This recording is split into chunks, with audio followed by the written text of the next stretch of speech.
Shalom, selamat pagi Bapak Ibu sidang jemaat yang dikasihi Tuhan.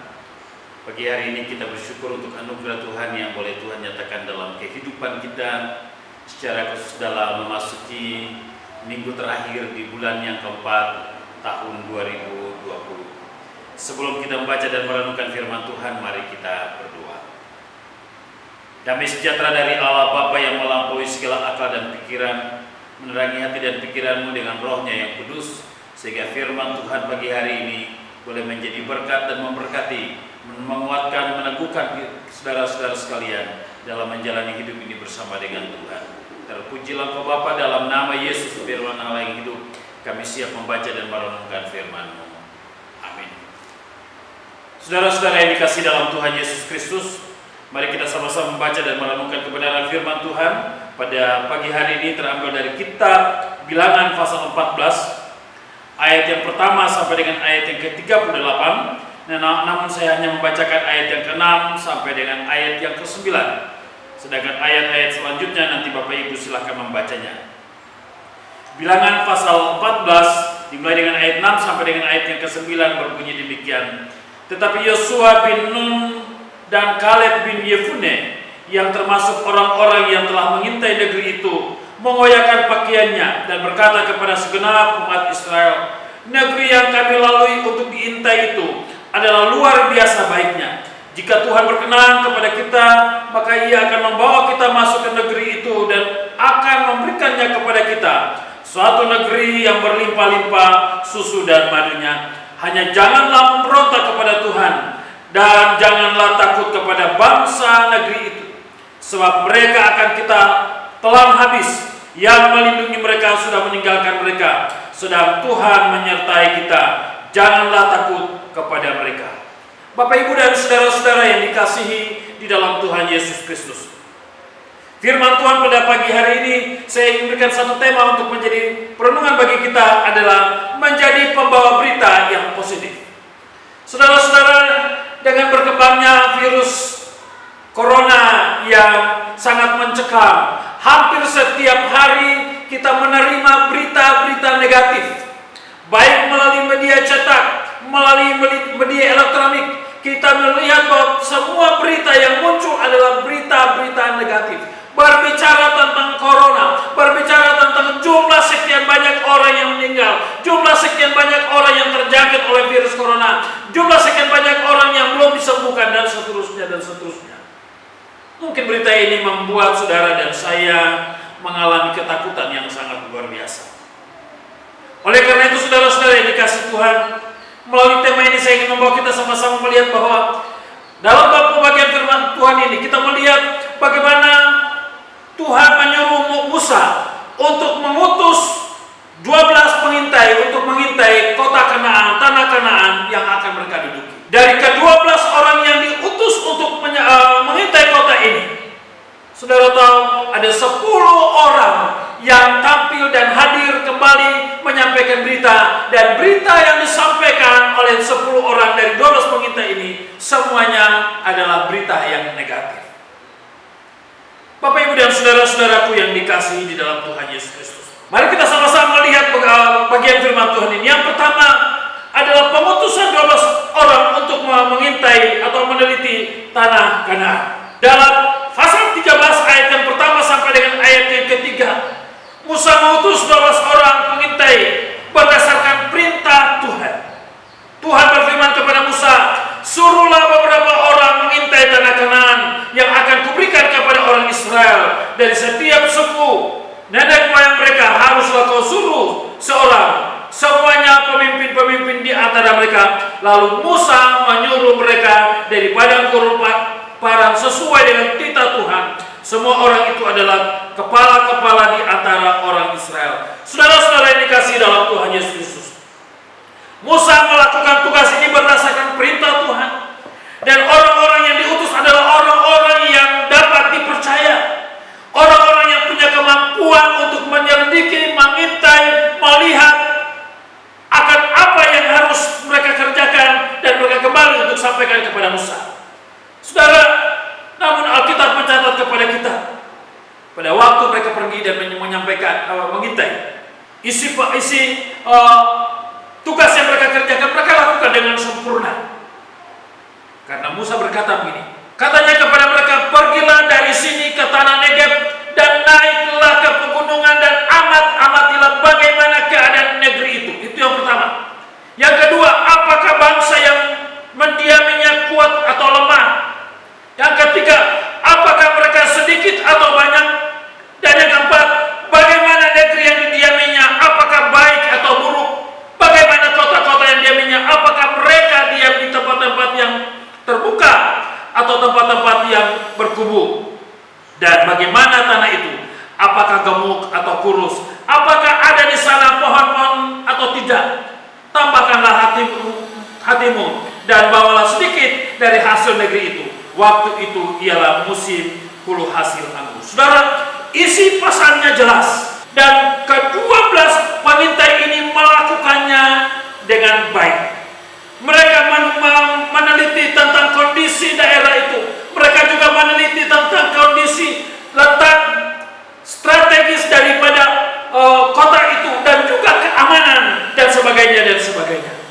Saudara, namun apa yang terjadi, saudara? Saudara perhatikan dari pasal 13 ayat 27 sampai dengan ayat 23. Mereka kembali dengan membawa pesan. Mereka kembali dengan membawa hasil survei mereka, hasil penelitian mereka. Perhatikan ayatnya ke 27 sampai dengan 33. Kami sudah masuk ke negeri kemana kau suruh kami, dan memang negeri ini berlimpah-limpah susu dan madunya, dan inilah hasilnya. Mereka bawa hasilnya. Yang kedua, hanya bangsa yang diam di negeri itu kuat-kuat, dan kota-kotanya berkubu dan sangat besar. Juga keturunan Enak telah kami lihat di sana. Orang Amalek diam di tanah Negeb, orang Het, orang Yebus, dan orang Amori diam di pegunungan orang Kanaan, dan diam sepanjang laut dan sepanjang tepi sungai Yordan. Saudara perhatikan, apa yang mereka sampaikan adalah berdasarkan dengan kondisi itu. Kemudian yang berikut mereka katakan, kita tidak dapat maju menyerang bangsa itu karena mereka ini lebih kuat daripada kita.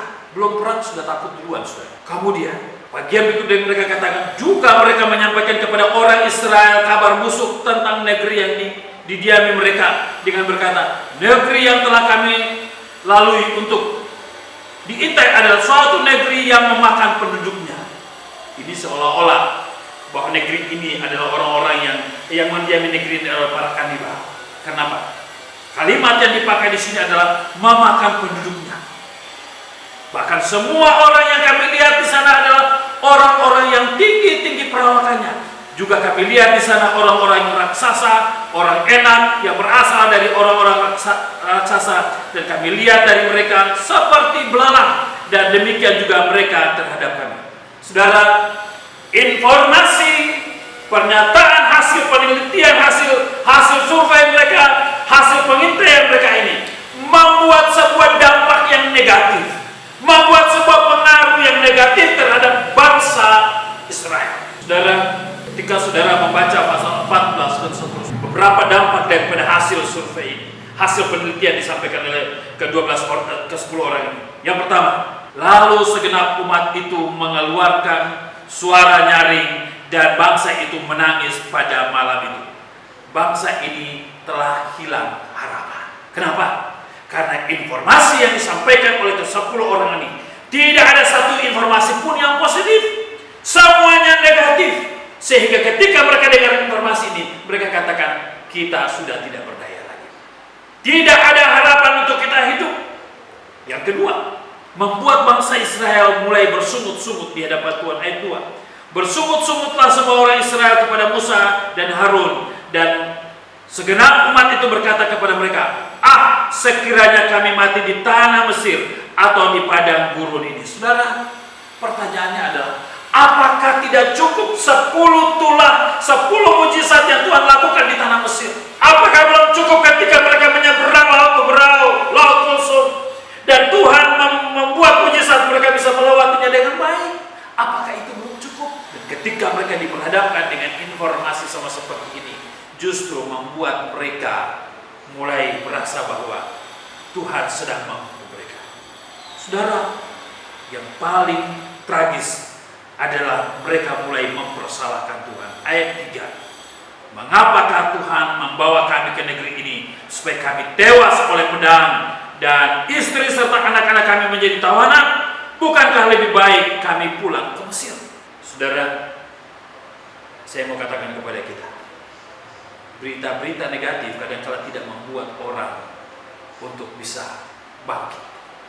Berita-berita negatif membuat orang mulai dalam kondisi terpuruk, hidup tidak punya pengharapan, tidak punya pegangan hidup, malah melihat kembali ke belakang.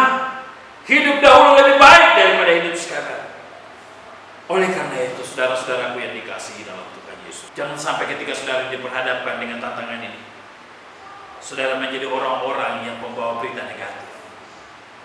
Itulah sebabnya saya mau beritahukan kepada saudara, mulai hari ini stop. Tidak boleh lagi yang ada orang yang memposting berita-berita tentang corona, yang copy paste dari orang lain, kemudian saudara juga tidak tahu kebenarannya, dan kalau saudara upload di grup, kirim kepada orang lain dan sebagainya dan sebagainya. Tapi mulai hari ini perkatakanlah bahasa-bahasa berkat, bahasa-bahasa yang membuat orang punya pengharapan, bahasa-bahasa yang membuat orang punya masa depan. Itulah yang harus kita lakukan. Maka saya rindu dalam suasana kebangkitan Kristus ini, kita mulai sekarang belajar untuk menyatakan berita-berita positif kepada orang lain. Saudaraku yang dikasihi di dalam Tuhan Yesus Kristus. Yang keempat, mereka memberontak terhadap Tuhan dan kepemimpinan hamba Tuhan. Bilangan 14 ayat 4. Dan mereka berkata seorang kepada yang lain, baiklah, kita mengangkat seorang pemimpin lalu pulang ke Mesir. Kenapa? Mereka berpikir bahwa Musa gagal. Mereka berpikir bahwa Tuhan gagal memimpin mereka. Tuhan tidak berhasil memimpin mereka. Sehingga mereka katakan, mari kita angkat seorang pemimpin dan membawa kita kembali ke tanah Mesir. Di sana ada tempat untuk kita bisa tinggal, ada tempat di mana kita akan kalau mati dikuburkan baik-baik dan sebagainya. Sementara di sini kita harus mati sia-sia. Saudaraku yang dikasihi dalam Tuhan Yesus Kristus, saya rindu melalui kehidupan saudara orang lain menjadi mempermuliakan Tuhan. Jangan sampai melalui kehidupan saudara orang lain menjadi memberontak terhadap Tuhan. Bapak Ibu dan saudara-saudara yang dikasihi dalam Tuhan Yesus, bagaimana sikap Musa menghadapi bangsa ini? Ayat yang kelima dari pasal 14, Musa dan Harun menyerah kepada Tuhan. Kenapa? Melihat reaksi bangsa ini, dan juga mereka menyerah kepada Tuhan. Kenapa? Tuhan bertindak akan menghukum bangsa ini. Tuhan akan membinasakan bangsa ini. Itulah sebabnya pada ayat yang kelima berkata, lalu sujudlah Musa dan Harun di depan mata seluruh jemaah Israel yang berkumpul di situ. Mereka memohon belas kasihan Tuhan. Ayat 14, kalau sudah perhatikan ayat 17 sampai dengan ayat yang ke-19. Mereka memohon belas kasihan Tuhan. Mereka ingin Tuhan lakukan sesuatu bagi mereka. Kalau bisa, janganlah Tuhan menghukum bangsa ini. Janganlah karena kedegilan bangsa ini, jangan karena keserakahan bangsa ini, jangan karena ketidaktaatan bangsa ini, akhirnya bangsa ini harus dihukum oleh Tuhan. Saudaraku yang dikasihi dalam Tuhan Yesus Kristus, melihat kondisi rohani yang terjadi dalam kehidupan bangsa Israel, maka Yosua dan Kaleb tidak tinggal diam, saudara. Yosua dan Kaleb mengambil sebuah sikap, harus menyampaikan berita positif di tengah-tengah kondisi yang ada. Pada ayat yang ke-7 dari Bilangan 14, negeri yang kami lalui untuk didiami di Intai itu adalah luar biasa baiknya. Yang kedua, ayat 8, jika Tuhan berkenan kepada kita, maka Ia akan membawa kita masuk ke negeri itu dan akan memberikannya kepada kita, suatu negeri berlimpah-limpah susu dan madunya. Yang ketiga, berita positif yang Kaleb dan Yosua sampaikan, hanya janganlah memberontak kepada Tuhan. Ayat yang ke-9. Yang keempat, dan janganlah takut kepada bangsa negeri itu, sebab mereka akan kita telan habis.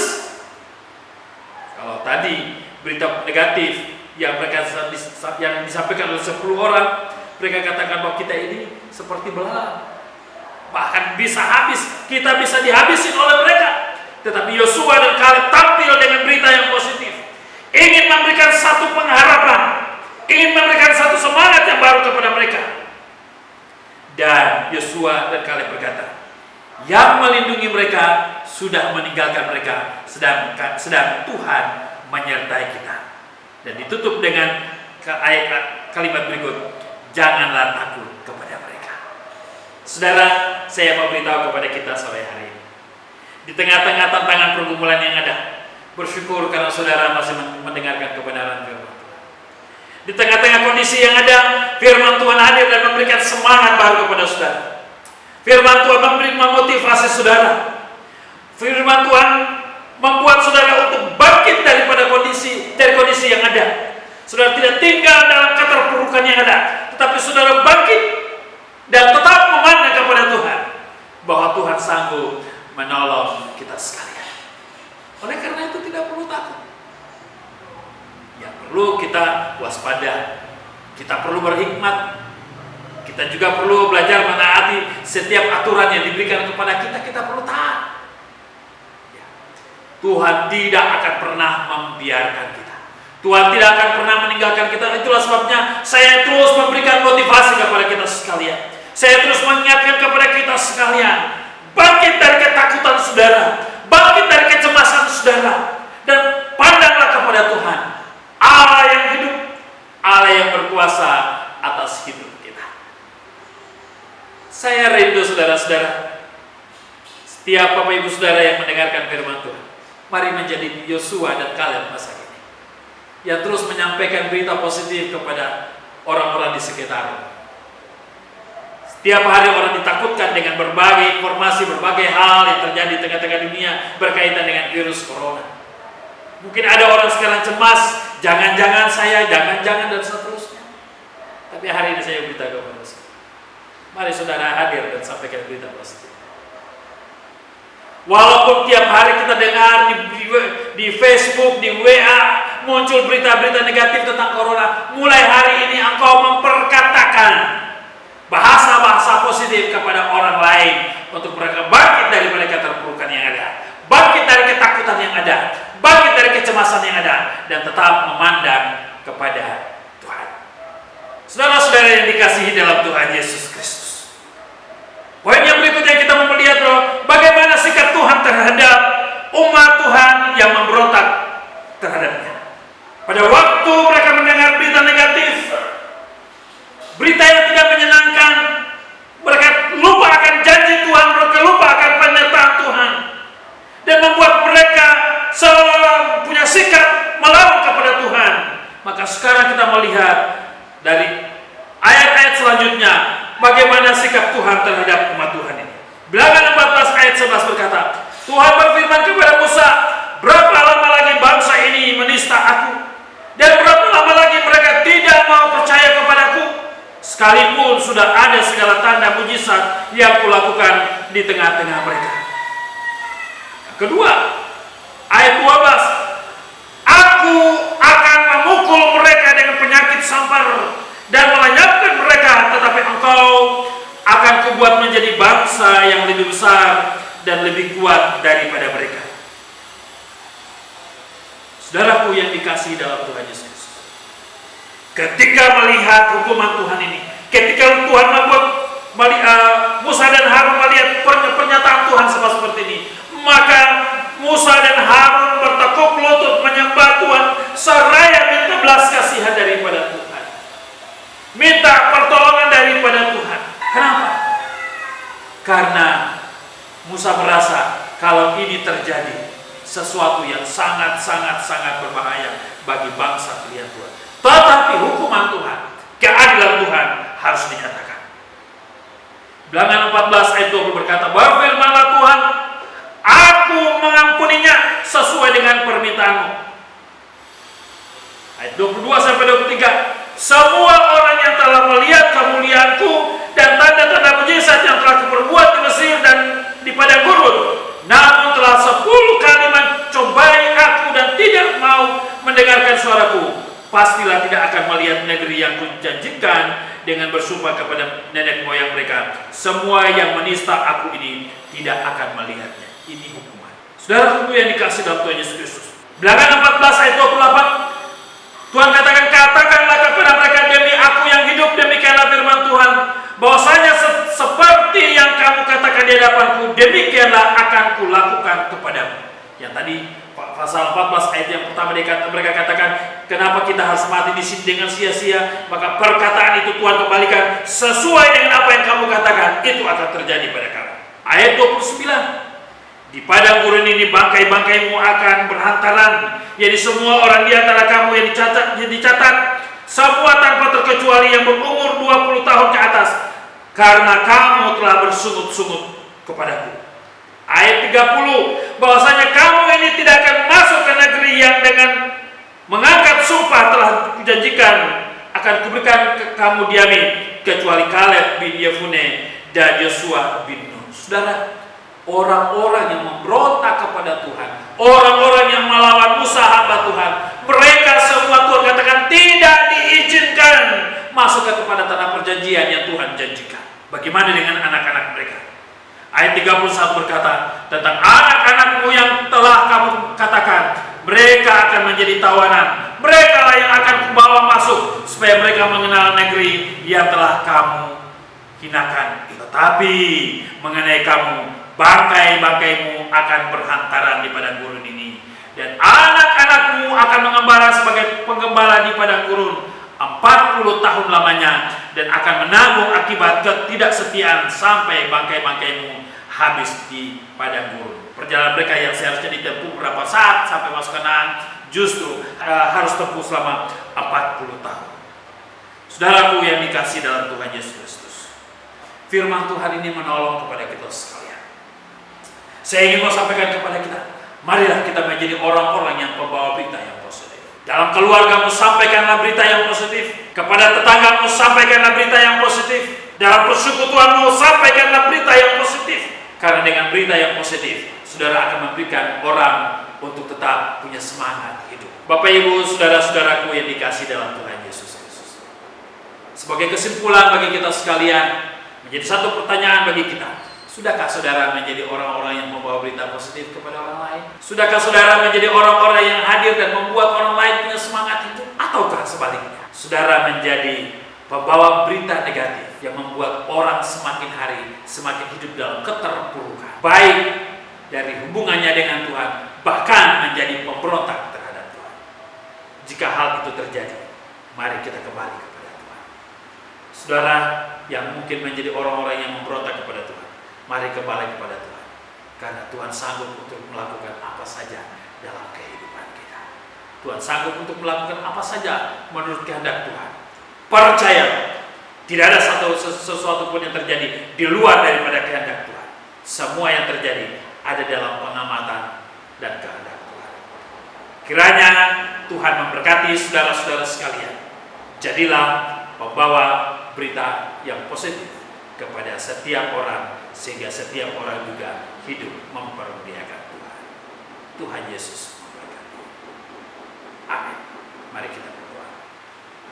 Ya Tuhan, kami bersyukur dan berterima kasih kepadamu untuk kebenaran firman Tuhan pada siang hari ini yang boleh kami dengar. Kami percaya Tuhan menolong kami, dan Tuhan memampukan kami untuk melakukan kebenaran firman Tuhan ini, sehingga kami menjadi pelaku-pelaku firman Tuhan yang baik. Kami menjadi pembawa-pembawa berita positif kepada orang lain, sehingga orang lain juga boleh sungguh-sungguh mengenal Tuhan, percaya kepada Tuhan, terus hidup dengan Tuhan, mengasihi Tuhan. Terima kasih Bapa, terpujilah Kau Tuhan Yesus. Ini doa kami di dalam nama Tuhan Yesus. Kami mengucap syukur untuk kebenaran firman Tuhan hari ini. Amin. Tuhan Yesus memberkati kita sekalian. Shalom.